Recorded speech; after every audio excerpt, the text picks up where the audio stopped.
Environ 17% de femmes occupent des postes ministériels au sein du gouvernement Ilunga Ilunkamba. La décision a provoqué une vague de réactions dans la société congolaise, dans le lot les acteurs de la société civile. Jonas Tchombela et Nathalie Mukendi notent une avancée significative. Ils estiment que ce n'est pas un cadeau, ces femmes ont l'obligation des résultats. Nous saluons le rôle qu'ils occupent, mais les représentations restent toujours faible.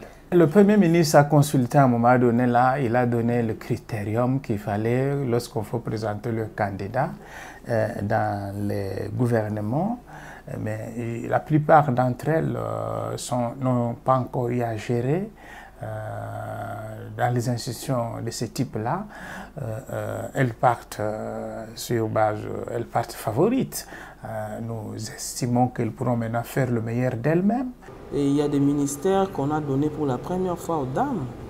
En tout cas, là, je crois que le président de la République a donné vraiment la place à la femme. Et je crois qu'il est vraiment en dehors de ce qu'on dit, de pesanteur culturelle, de tout ce qui se dit par rapport à la femme. Moi, c'est à Tonga Kambokate, moi, c'est à la Kaboete. Donc là, je crois que le président de la République est en train de défier la culture qui a toujours tendance à chosifier la femme ou bien à diminuer la femme. Pour sa part, Fiston Kalombo, défenseur judiciaire, se dit optimiste quant à la participation de la femme dans la gestion de la chose publique. Elle est très active dans le fonctionnement de l'économie, dans le vécu quotidien. Elle pourra relever le défi. Il estime également que certains ministères ne devraient pas être uniquement attribués aux femmes. Sans de la qualité des ministères réservés aux femmes, là aussi il y a eu une avancée significative dans le sens qu'on est parti du seul ministère des genres qui jadis était réservé aux femmes, comme si lorsqu'on parle du gender, on voit seulement la femme. Nous sentons un besoin de reconnaître ou de promouvoir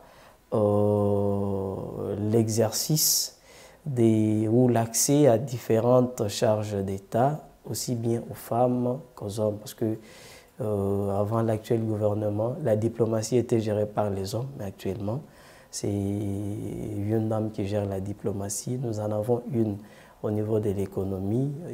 Les genres est resté toujours entre les mains des femmes, mais également le travail. Et quand on reconnaît tout ce que la femme fait pour l'économie nationale et voir aujourd'hui le ministère de l'économie être attribué à une femme, en tout cas, nous espérons qu'avec la touche de cette dame, l'économie nationale va aller de bien à mieux. Mais lorsqu'aussi on regarde tout ce que la femme fait dans les domaines du travail, que ce ministère soit reconnu à une femme, nous espérons qu'avec l'arrivée de cette dame au niveau de ces ministères, la qualité du travail ainsi que tous les accompagnateurs vont s'améliorer. Le gouvernement Ilunkamba compte une dizaine de femmes. Plusieurs attendent voir la performance de ces dames au sein de cette équipe gouvernementale.